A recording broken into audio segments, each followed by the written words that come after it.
This is an audio read of Chapter 1 from Bury Your Gaze by Chuck Tingle. Memento Mori. The backlot is humming with energy today, and I'm not thrilled about it. Rolling up to the East Security Gate is typically a surefire way to cruise right in and get any tedious studio afternoon over with. But I've discovered a line of 5 or 6 cars waiting for me. It's always something with this place, and today that something is poor traffic management. I settle in and watch April at the security booth as she flashes her welcoming smile at each producer, actor, writer and director, making their way through the checkpoint. I can't quite see who she's talking to, the rising California sun washing my eyes in its golden glow. Even through these dark sunglasses, it's hard to get a read on the driver of the McLaren with the scissor doors and obnoxious paint job, but a shock of stark white hair hints at Raymond Nelson, head of the animation department and real-deal Hollywood legend. This would make sense, as he rarely keeps the same car for more than a month, and I've yet to notice this vehicle on the lot. Ray is old school.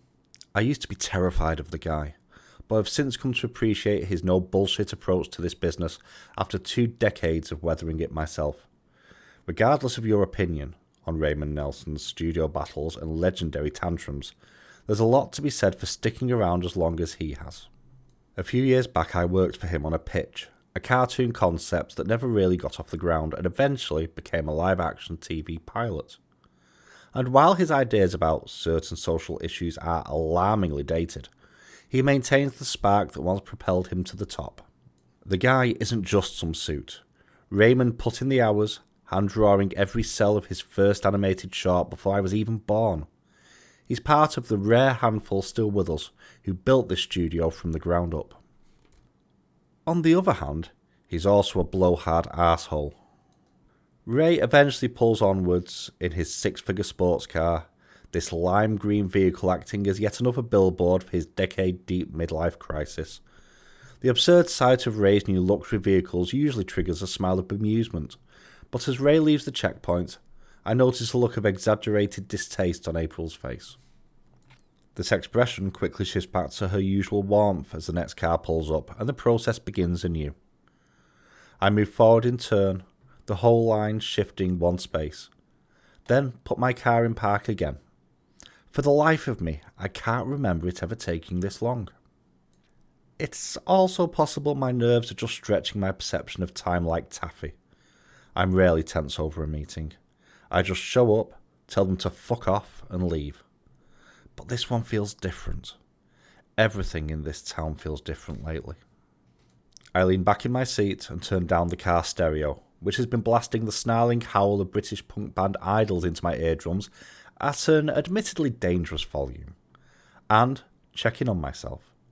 Deep breaths fill my lungs, in and out, and I facilitate this moment of peace even more by cracking the windows a bit. To my right lies the Harold Brothers backlot, a sprawling mass of offices and breathtakingly large sound stages. To my left is an empty field of tall yellow grass that leads right up to the backside of Griffith Park. The studio owns these unused swaths of land, and one day they too will be covered in monstrous rectangular sound stages. For now, however, these rare natural spaces, peeking through the vast Los Angeles sprawl, are treating my ears to a soft, brittle rustle, the gentle wind shifting millions of dry grass blades against their neighbours. My eyes close as the sun warms my skin. The sounds are unexpected, but too far away to prompt much of a reaction. This invasion of my auditory space consists of 2 staccato blurts from a horn, an instrument that could just as easily belong to a circus clown as it could a passing bicycle. I slowly open my eyes and turn my head towards the open field. A cardboard cutout stands awkwardly within this vast plain of golden grass, frozen in place as the blades rattle gently against its cartoon knees. It's a human-sized rendering of Chucky the Woodchuck, his 2 massive front teeth framed by the maniacal grin that launched an animation empire. Weekday mornings, I'd watch this ball of hand-drawn energy face off against Wily Wolf, the two-dimensional forest, their own personal Home Alone house, stuffed full of anvils, mallets, and comically oversized dynamite sticks. It's always thrilling to see prey outsmart predator, even if that means strapping an anthropomorphic wolf to rocket skates and sending him to the moon. The cardboard depiction of Chucky the Woodchuck is from his early days, stark black and white with a distinctly vintage design. He doesn't have his gloves yet, and his divergent eyes are much wilder than the modern version. Back in the day, there was a large proportion of potential viewers who found his zany Booktube expression, well, frightening. Adjustments were made. Chucky is holding a bicycle horn in one hand. I stare at this cardboard cutout in silence. First, a little surprised I hadn't noticed it until now. Then, wondering how it got all the way out there. The field is enormous, and while we're close enough to the back gate for Chucky the Woodchuck's arrival to have a dozen or so logical explanations, there's something about his placement that feels odd. Someone had to trudge deep into that tall grass to prop him up. Chucky the Woodchuck's rolling, multi-directional eyes feel as though they've somehow met mine, angled to both the left and the right, yet drawing me in. I get the same eerie feeling I did all those years ago, plopped in front of the television set. The original design really was creepy. The squeak blasts again, only this time it's much louder. I jolt abruptly, eyes flickering up to the rearview mirror, and discovering the driver behind me is serving a gesture of frustration. The cars ahead have already pulled forward 2 full spaces, leaving a gaping hole. "Get off your phone!" the driver shouts. "I'm not on my phone," I yell back, awkwardly pointing at the palm of my hand. He just shakes his head, and, with seeming irritation, he flicks his hand towards me, shooting upwards. "Fuck you too," I shout in parting. By the time I get my car in drive, it's a straight shot to the security booth. "Crazy day, huh?" I start, pulling up next to April's little white security hut. "Misha!" she cries, excited to see me, or doing an excellent job of pretending. "It's been a while." I nod. You know a script's bad when they just can't schedule a Zoom about it. "I'm sure it's great. Congratulations, by the way." I force a nod of acceptance, feeling awkward about the praise.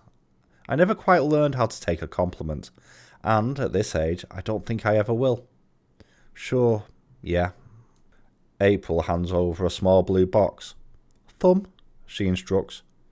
"You're asking for prints now?" April shrugs. "They're updating everything around here. New security staff. That's why it's taking so long." I press my thumb against the tiny device a few times until eventually it emits a soft digital beep. "All done," April announces with a grin. She takes back the glowing blue cube. "Good luck with the meeting." I continue on, glancing in my rearview mirror to discover the cardboard woodchuck has disappeared. Probably knocked over by the wind and laid out somewhere in the tall grass. Giant beige walls rise around me, a griddled labyrinth of passages between every soundstage on the lot. These towering buildings block out the sun, creating a web of shady alleyways, where various production teams avoid the heat and go about their daily routines. As with the gate, a strange disarray permeates this scene, the hustle and bustle of an already active backlot taken to unexpected heights.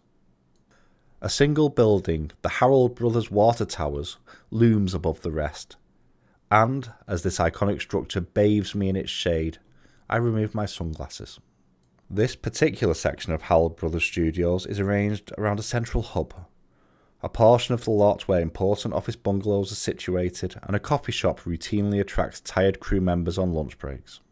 A well-manicured grass field sits at the centre, complete with a lush, palm-filled garden and a constantly flowing fountain of crystalline water.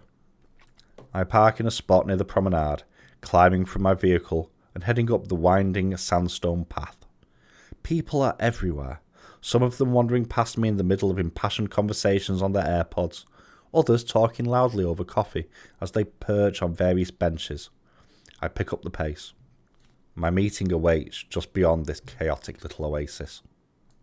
Misha, you fuck, someone calls out, prompting an unexpected halt in my stride. Fortunately, I'd know this voice anywhere, and a smile has already bloomed across my face before I even turn around. Tara Ito is rushing towards the lawn to greet me, my best friend's arms wide open as she prepares her warm embrace. She's wearing a bright orange suit with a glittering silver-sequined button-up and a bolo tie underneath. 3 very distinct choices that might look downright comical on anybody else. My friend somehow pulls it off, though. She always pulls it off. Tara is small, but her energy is twice the size of an average human. Her hair is naturally black, but she's managed to lift it all the way to a stark white that works in playful contrast with her youthful appearance. The only thing that gives her away as someone currently in the midst of a grueling workday is the leather satchel cast haphazardly over her shoulder, an assortment of black and yellow computer cables bubbling forth. The fact that Tara spends most of her time alone, poring over server bays and strolling down dark industrial corridors, is hilarious to me. We're surrounded by executives prepping for a day's worth of face-to-face meetings, yet none of them have half the confidence and swagger Tara does. We hug. "How's my beautiful baby boy?" Tara questions, pulling back to look me in the eye. I'm 3 years older than Tara, but her predilection for calling me baby remains unfettered. "I'm ready to get this meeting over with," I admit. "Oh, your super difficult meeting where the VP of television gives you 2 notes, then sucks you off for an hour?" She counters. "I'm implementing the revised IP security protocol across 57 buildings today." "Wanna trade?" I quip. "You know I don't swing that way," Tara replies, then winks. "I don't swing anyway, baby." "Still on to watch those screeners later?" "God, yes," Tara confirms with a sigh. She's straightening out the collar of my jacket, now picking off some lint and flattening the crease. Suddenly, Tara rifles through the inside pocket of my blazer and yanks out my cell phone. Before I get the chance to protest, she holds it up to my face and unlocks the screen.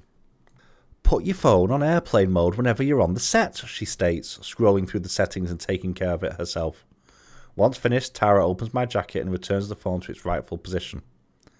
I can't help laughing. "Why?" My friend's expression flickers with a rare moment of solemn gravity. "Data packs." "I have no idea what those are," I admit. "What if I need to take a call?" "Do what I do," she replies, pulling 2 separate phones from her pocket and fanning them out in one hand. "Work and play. Congratulations, by the way." For the second time today, I find myself immediately dismissing a compliment. I grimace before Tara can even finish her sentence. It's an empty category. I don't think it's even televised. "You fucking asshole," she scolds, putting her phones away. "It is televised. It's a big deal. People don't just accidentally get nominated for an Oscar." Best live action short film. There's no dialogue and it stars a mouse.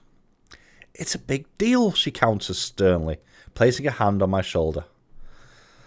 "Thank you," I finally relent, accepting her words of appreciation. I glance around the park. Is that why it's so crazy today? Nominee announcements? Tara laughs, then nods her head towards the soundstage looming to my right. "You could say that." I follow my friend's gesture, gazing up at a colossal display emblazoned across the building. I was so focused on getting in and out of the backlot that I didn't even take a moment to look up. Now that I have, I'm overwhelmed by the presence of an enormous mural. The entire side of this soundstage has been covered by an image of superstar actor Chris Oak. He's sitting at a glass table and looking exhausted, the lighting orange and dramatic as it shows off his notoriously expressive face. The guy is breathtakingly handsome. His brown hair slicked back but dishevelled. He's wearing a white suit, a ghost of the 1980s woven through its tailoring. A hint of brilliant red is splattered across the stark cuff of Chris's wrist. Workers, perched on hanging scaffolding, are carefully pasting this image into place, rolling it onto the wall piece by piece. Still, there's more than enough here to deliver the text. Huge block letters stretch across the top. The year was 1986. The city was Miami. The man was legendary. Chris Oak is Enzo Basile in Broken Dawn. I forced myself to read it aloud. Making history. First Academy Award nomination for a posthumous performance. There's plenty of folks who've been nominated for big awards after their death. And while this is typically a story of note, it's nothing earth-shattering. The difference is that these previous nominations occurred posthumously, but the performance itself did not. Chris Oak died 3 years before filming Broken Dawn, the fictional crime epic that's now poised to sweep award season. His likeness was fabricated from whole cloth, using mountains of previous footage and cutting-edge CGI technology. Supposedly, the choices in Digital Chris's performance are precisely what the actor would have done, and now this uncanny AI creation has been nominated for Best Actor. Thanks to the valiant strikes of hard-working actors and writers, humans are still being credited for some of this work, and Chris's family will receive a portion of the residuals. The pay is technically better than ever, which is to say, still not enough. They're having him do a video chat press tour, Tara informs me, her eyes still glued to the enormous mural before us. That's why I'm updating security protocols. The studio doesn't want anyone hacking the transmission and getting a look at the HBS special source. These days, a studio's private algorithm is just as valuable as their stable of talent. And, to their credit, Howell Brothers is the best of the best. AI performances are hardly a new phenomenon, but HBS are the only ones whose creations are indistinguishable from a flesh and blood actor. The eerie CGI renditions of other studios often get a pass for sheer novelty, but the uncanny valley is still too wide for serious consideration. That's why Howell Brothers Studios is getting the nominations, and they're not. What a nightmare, I sigh. It's horrifically ghoulish, and probably the end of the world, Tara states flatly, then pats her satchel of wires and cables. I feel safer with my eye on the zombies, though, and looking after the graveyard pays pretty well. She's not wrong. We still need to eat. Hey, don't be late for your meeting, Tara says. I give her another hug before we part ways.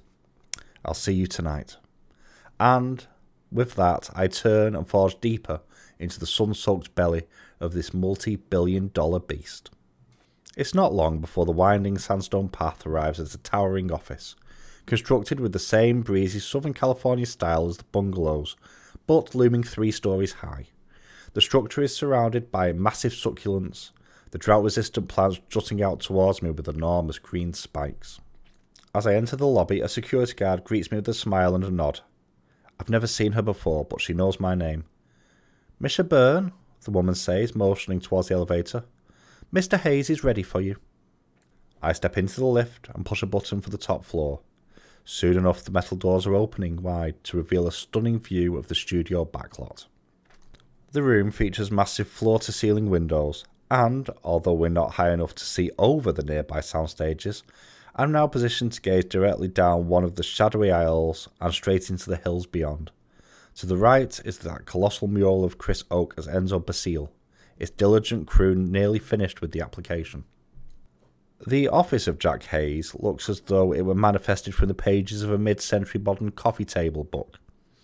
Perfectly staged to appear more like someone's luxury beachside vacation rental than an office. The only thing that gives the charade away is a handful of movie and television posters lining the wall on my right, some of the most important media offerings in Howell Brothers history. A poster for my first show at Howell Brothers, Devil's Due, hangs at the far end of this row, partially tucked behind a wide-leafed indoor palm. On it, a demonic librarian sits behind the checkout counter, her head resting on one hand as she rolls her eyes in overblown disappointment. A stack of overdue library books rests next to her, and the top one is on fire. A friendly demon is forced to work at a children's library. Hilarity ensues. Everybody learns. It was cancelled after 1 season, hardly up to the calibre of the other hits on the wall, but for some reason Jack still hangs on to it. It's hidden behind a plant, but still. I extend my hand for a shake, but Jack's response is to offer me a pound with his closed fist. Thanks for coming to see me, buddy, Jack continues, motioning me towards a chair next to his desk. What's going on? A look of bemused surprise flickers across Jack's face as he takes his place behind the table. He leans back in his chair, grinning. Right down to business, huh? Well, I hate being here, I remind him. Jack lets out a chuckle. You don't even want to ask me how Braylon's soccer tournament went? I'm sorry. How did Braylon's soccer tournament go? Fucking terrible. Her team sucks, Jake states flatly. But she has fun out there. You should come next time. I nod along. I mean, I've got a lot of work to do. Travellers starts filming in a few months. I know when filming starts, Misha. There's nothing sinister in the way he says these words, yet they immediately strike a chord. Jack doesn't need to be angry to wield his power. The full might of a massive media conglomerate does that work for him. Jack motions out the window towards Enzo's captivating visage, changing the subject and setting the pace whether I like it or not. Pretty cool technology, right? I feel like the real Chris Oak would have turned down that role, I say. He didn't really play villains. Well, how exciting is that? Now he can, Jack counters. Was he even Italian?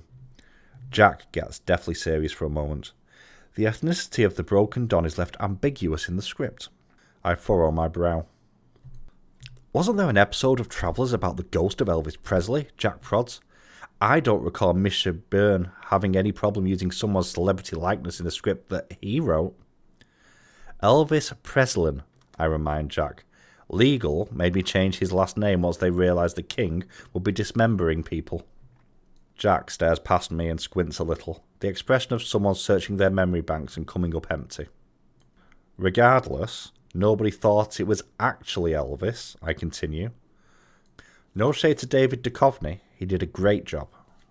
I also had a good reason to include him. Elvis was a symbol of my relationship with fame and celebrity. I still don't see the difference. One choice was for art, the other for commerce. Jack can't help cracking a smile. God bless you, Misha. You still think there's a difference. The muralists have finished their Broken Don ad, and a new crew has arrived. This second shift is preparing an enormous pulley and lever system, lifting various speakers, classical instruments, and other equipment onto the soundstage roof. Don't you want to know what they're doing over there? Jack asks, changing the subject. No. Music video shoot, he barrels onwards. Incredible soundtrack. Also nominated. They've got an Owner of a Lonely Heart cover that'll make you come. Right, I say dryly, nodding along. But you know how getting nominated feels. Congratulations, my man. Thank you, I reply. Can we get back to the part where you explain what I'm doing here? You're a very important member of this family. I hope you know that. I hope you know how much I personally love your writing, the executive gushes. That cliffhanger at the end of Travellers Season 2? Oh my god. Seriously, you floor me. You fucking floor me, buddy. I mean, you could do it 10 times faster if you'd let a computer take the lead, but whatever. There's still an audience for the organic stuff. Don't forget that. But there's a problem, I interject, hoping to cut to the chase for a second time. Jack hesitates, his expression shifting a bit. A very small problem, he explains. I got your Season 3 finale, and I read it over on Friday. A few people read it over, actually, and we've got some notes. I settle in, trying not to react just yet. It's not that I have a problem with getting notes, but this almost never happens. I'm a skilled enough writer that the work speaks for itself, and as long as ratings are good, the fine folks at Howell Brothers generally keep their opinions to themselves. Did you know my nephew's gay? Jack asks. Congrats, I reply awkwardly. I'm just letting you know that I'm not some right-wing nutjob. I understand gay culture. I'm plugged in. I've known you for like a decade and a half, I remind him. You're very homophobic. A flicker of panic surges across Jack's face. I'm fucking with you, I continue. Or am I? Wait, what? Get to the point, I snap. The point is, I'm not the bad guy here, Jack continues. It's the suits, you know. It's the whole damn system. We need you to change the kissing scene between Agent Lexa and Agent Naomi. I scoff. Walk me through this. If they don't kiss, then how are the viewers going to confirm they've actually been falling in love the whole time? This episode starts with them sharing a one-bed hotel room. Jack winces a bit, shifting in his chair. Yeah, we're going to need you to change that part too. I can't help the laughter that suddenly bubbles up within me and escapes my throat like a noxious cloud of anxiety. This type of queer erasure was common years ago, but times have changed. Gay characters are everywhere now, and the audience for this type of story is only growing. Pulling the plug on the lesbian relationship of your heroes, one that's been simmering for years, is utterly absurd. You understand I've been laying the groundwork for this moment, right? I snap, the anger finally surging through my veins in a potent wave. This was always the plan for Travellers. I'm not going to straighten out two of the most obviously gay characters on television. Besides, the whole second half of their arc is based on this relationship being romantic. Jack nods along, wearing a face that already screams, I hear your concerns, but... You've put a lot of heart into these two, Jack continues. That's why I called you in to discuss this face to face. There are a few options here, Misha. Does one of them include a kiss between Carrie Lexa and May Naomi? I question. Yes, my boss replies. A hint of relief suddenly enters the caustic mix of anger and fear that's swirling through me. Maybe this whole thing is just a huge misunderstanding. You've just got to kill the... Jack finally continues. Fuck you, I exclaim well before the final word has slipped through his lips. I leap from my chair, struggling to find a way for my body to process this frustrated energy.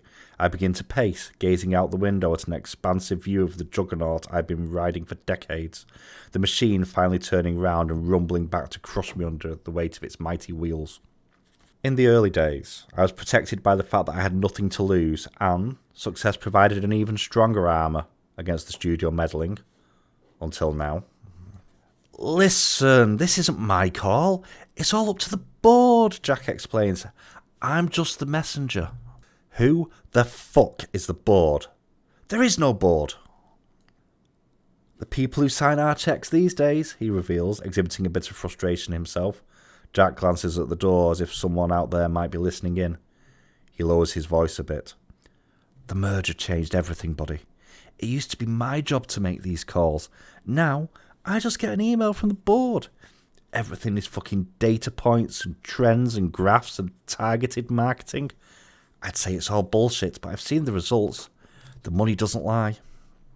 And the money says Lexa and Naomi aren't lesbians? I question. Well, no, Jack counters. The executive opens an email, quickly reading it over to refresh himself on the facts. He clears his throat. I'll tell you exactly what the money says. You need a new cast member aged 18 to 24, white with a conservative disposition.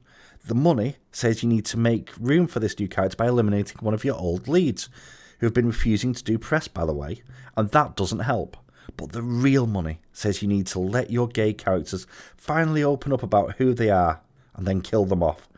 That's the story that brings drama, and drama brings subscribers, and subscribers bring me, and by extension you, a boatload of fucking cash. So cheer up and kill off those two chicks who don't even exist, buddy. That's not this story, I firmly retort. And these are creative decisions, not executive ones. Jack turns his computer to face me, the screen revealing an open email and a long stack of bullet points. The algorithm says otherwise.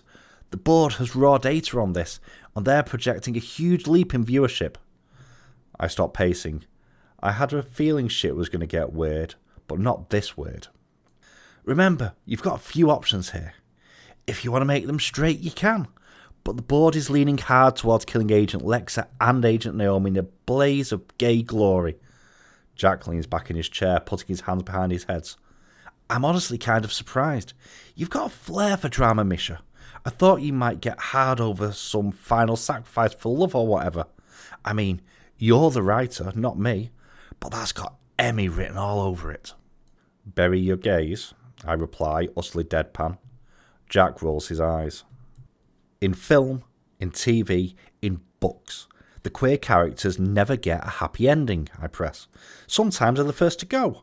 Other times they make some brave sacrifice in the finale. But it always ends in tragedy and death. That's why it's called Bury Your Gaze. Okay, well, start digging, Jack suggests bluntly. I'm guaranteed creative control on this project, I laugh.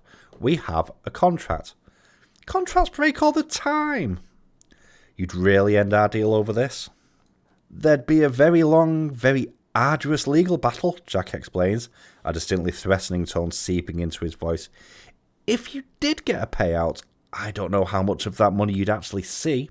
Studio lawyers are savage, and their pockets are endless. I'm not telling you this to fuck with you. I'm telling you this as a friend. So that's the big bet, I question. You'll make more money killing off my Gaelies than you'll lose fighting the legal battle over it. Or you could just come through for the studio that's had your back since day one, Jack counters. I kill off characters every day in this office, Misha. You're not the first showrunner I've had this conversation with. You certainly won't be the last. It's not a big deal if you don't make it one. It's a big deal to Carrie Lexa and May Naomi. Jack laughs. Well, I hate to break it to you, but they're not real. A wave of emotion suddenly bubbles up within my chest and sticks in my throat. I feel sick. The reality of this situation finally starting to puncture my tough expedia. You have about 4 weeks to turn in your final script, so there's time to decide, Jack reminds me. After that, you'll be in breach of contract and the characters will turn back over to Howell Brothers anyway. You can write them off in your own terms, or someone else will do it for you. I'm sorry, Misha. You know I love you, but this isn't my call. Jack's demeanour suddenly changes. He straightens up and taps the plastic right bud in his hair. Yep, I'll be ready in 5. Jack presses the earbud again, returning his gaze to mine. See, I'm about to kill off Pickles the police dog, and they think they're coming up here for a full season pickup. This is the job, Misha. Jack leads me back to his elevator. He presses the call button, prompting the doors to open with a soft chime. Well, I'm not going to make your changes, I announce, turning and stepping into the lift. They'll be even gayer now. I guess we'll see you in court, Jack retorts with a smile. Go fuck yourself. Good talk, buddy. He's still grinning as the metal doors slide closed between us. The second I'm all alone in the mirrored lift, I catch my gaze in the reflection. A late 30s man with shaggy brown hair and angular features. My smug expression of artistic defiance immediately falters. By the time the doors open again, I've fully collected myself, despite the subtle wetness at the corners of my bright blue eyes. I head out into the lobby, barely acknowledging Jack's security as she offers a cordial goodbye. A woman in a light grey pantsuit stands up from the nearby couch, gathering her things. She strolls past me and enters the elevator, completely unaware that she's headed for an execution. The lift doors close, the shining blade of a guillotine. Back in the courtyard, I slow down a bit, struggling to rein in my emotions. I close my eyes and lean back, allowing the sun to cascade across my face and warm my skin. Everything's going to be fine. If there's one thing you're good at doing, it's writing yourself out of a corner. Still, I can't help feeling that this is something no amount of storytelling talent can overcome. I freeze in response to this unexpected sound drifting down from somewhere above. I open my eyes and scan the crisscrossed patterns of breezy palms hanging over my head. Then, beyond them to the soundstage roofs. There are no answers to be found. No clowns rolling by on unicycles, or cardboard cutouts of a black and white woodchuck. This moment of honed senses gradually crumbles away as the chaotic backlot atmosphere returns. I didn't like coming here when things were going well, and now I'm even more anxious to put some distance between me and this cursed landscape of tram tours and live studio audiences. I've got to get out of here. I start walking again, making my way past the coffee shop and over the central green. I stop only long enough to grab a free souvenir matchbook from the eatery. I drop the matches into my pocket, the fresh cardboard rectangle settling next to the one that's already there, then continue towards the parking lot. A familiar McLaren is parked next to my car, and as I approach the vehicle, I notice Raymond Nelson for the second time this morning. The ancient cartoonist is chatting up a young woman some 20 yards onward, standing under the watchful gaze of an enormous computer-generated mob boss. The woman has several wardrobe choices draped over her shoulder, and she appears increasingly frustrated by her conversation with Raymond. On a lot like this, there's more than enough conflict to go around. This little interaction shouldn't catch my attention as much as it does, but for some reason I resolved to keep an eye on things. Maybe it's my frustration with the whole damn studio, the anger of my previous meeting spilling over into some righteous hero complex. But instead of climbing into my car, I decide to step a little closer. I listen in, my eyes trained on the interaction between Raymond and the young wardrobe assistant. Ray is laughing, but the woman grows more agitated by the second. As their conflict reaches a climax, Ray reaches out and puts his hand around the woman's waist, a cheeky pinch inciting her to jump and struggle against him. "Hey!" I shout immediately, prompting the animation legends to let go and meet my gaze. He's still laughing, a truly frightening response. The guy was caught red-handed being a creep, yet his legendary status renders anything I could possibly say utterly meaningless. "I'm just messing around," Raymond chuckles, then turns his attention back to the wardrobe assistant. "Right, I'm just messing around." The woman says nothing in return, simply throwing her hands up and walking away. As I continue marching towards Raymond, I quickly realise I have no idea what I'm going to do when I get there. I'm running on instinct now. A spring wound so tightly that some kind of release is inevitable. Fortunately, it's times like this that my writer's instincts kick in. I'm not sure what path I'll take, but I certainly know what one of my heroes would do in a situation like this. It might seem silly, but this mental exercise has consistently helped me when I needed it the most. I stop directly before the cartoonist. "Listen, you old fuck, this isn't 1920 anymore. You can't just grab people like that." Raymond continues to laugh, raising his gnarled hands in a stance of mock defensiveness. I couldn't be any less of a threat to him.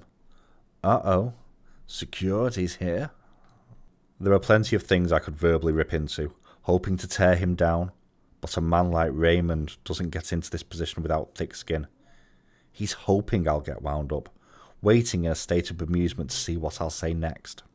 "A lot of people look up to you around here," I finally state with fiery clarity. "You're a legend, and you're better than..." Before I have a chance to finish my sentence, an unexpected yelp of panic rings out from above. The shout is so bewildering that I barely have time to look up, and at Raymond's ripe old age, he doesn't even hear it. 1 second, I'm yelling at a smug arsehole in an expensive suit, and next, there's nothing there. A mighty splintering crunch rings out, accompanied by a dissonant musical stab, like this moment was a horror movie jump scare. My ears are ringing, and my face is wet, but I have no idea why. Gradually, horrified screams cut through the ringing in my ears, cries spilling forth all around me. The wardrobe assistant is standing to the side, petrified and covered in blood. Her eyes are wide, her jaw trembling. "Are you all right?" I struggle to ask, but the words come out awkward and stilted. I wonder if I even said them at all. I follow the woman's gaze, staring down at the mess that's appeared before me. The wooden remains of a massive grand piano was shattered across the pavement, its jet black finish and light interior meshing with the liquefied crimson mess that was once Raymond Nelson. This would explain the brief musical accompaniment. Ray had popped like a water balloon, his body utterly annihilated by the weight of this enormous classical instrument. My gaze lifts skywards, eyes meeting the crew tasked with hoisting supplies onto the roof for today's video shoot. They're frozen too, their expression a single frame of abject horror. A snapped cable flutters in the wind. This was my Chapter 1 reading for Bury Your Gaze by Chuck Tingle. Links to my review for this title are in the description below. I hope you've enjoyed. If you have got to the end of this video, please consider dropping a like and a subscribe if you have not done so already, and I shall catch you all very soon.